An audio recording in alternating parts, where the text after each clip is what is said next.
రేవంత్ అన్న మిత్రుడిగా మరి ఎదిగాను. కానీ 10 ఏళ్లలోనే రేవంత్ అన్న తెలంగాణ ప్రజలు ఆంధ్ర ప్రజలు గుర్తించినట్టే మరి మీరు అర్థం చేసుకోవాలి.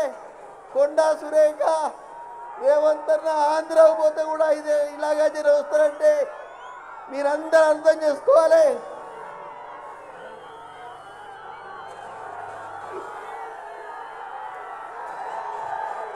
మీరు ఒక్కసారి ఆపాలి. మీ సుస్మితా పటేల్ గారు నెక్స్ట్ మీటింగ్ మళ్ళీ రేపు ఎల్లుండో పెడతా, కంపల్సరీ వస్తుంది. ఇక ఆపండి. ఓకే, ఆపండి. ఈరోజు వస్తారు ఈరోజు వస్తారు.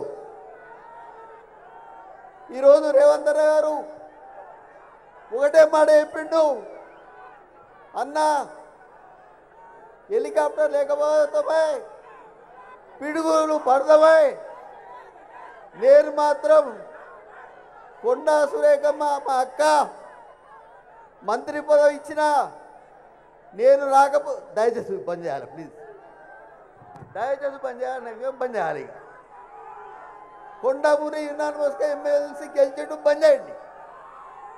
మరి ఈరోజు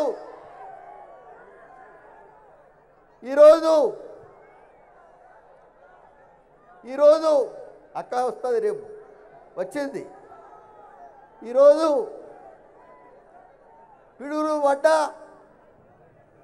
నేను మాత్రం వచ్చి తిరుగుతా, ఏది ఏమన్నా కానీ అని రింగ్ రోడ్ నుంచి 400 కిలోమీటర్లు 400 కిలోమీటర్లు ప్రయాణం చేసి మరి మన కోసం వచ్చిండు.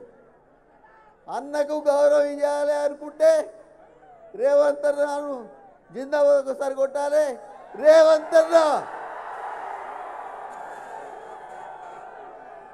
రాహుల్ గాంధీ, సోనియా గాంధీ, ఇందిరాగాంధీ. అసలు విషయం మీ అందరికీ ఒక సీక్రెట్ విషయం చెప్తున్నా. ఈరోజు మన మీద అన్న పెళ్లి రోజు మరి ఈరోజు వచ్చేటువంటి మీరు మన మీద ఎంత ప్రేమ ఉన్నదో అర్థం చేసుకోవాలని మరి మన కొండా సురేఖ అక్క అని పిలుస్తాడు, కొండమూరిని అన్న అని పిలుస్తాడు. ఇలా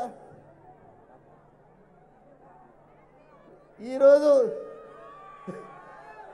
అది వదిలిపెట్టి కూడా మరి అక్కని అక్కడ వదిలిపెట్టి నా వరంగల్ ఈస్ట్ ప్రజల కోసం నేను వస్తున్నా, వెస్ట్ ప్రజల కోసం వస్తున్నా అని చెప్పి, ఎందుకంటే ఎదురుగా రాణి రుద్రం ఉన్నది, రెండో రాణి రుద్రం ఇక్కడ ఉన్నది కొండా సురేఖ, మూడో రాణిగా